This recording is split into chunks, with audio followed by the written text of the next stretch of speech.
Narito na ang isang horror story na naglalarawan ng karanasan ni Abel kung saan nawala ang kanyang kasintahan pagkatapos ng kasal dahil sa mga kakaibang pagbabago kay Jenny.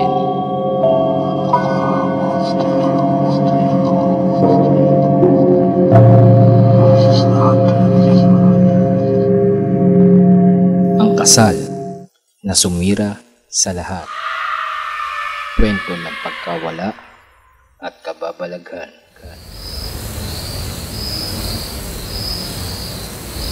Ang pag-ibig ay sinasabing isang misteryo, ngunit minsan ang misteryo ay nagiging isang bangungot.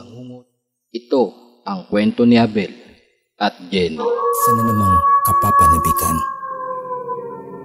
Nakakasindak ng mga kwento ang inyong matutunghayan mula sa Horror Story.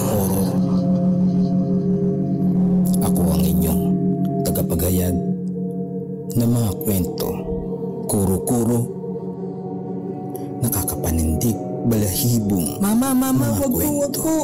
Wag po. Ang bawat sakunang naganap sa totoong buhay o isang kaisipan lang.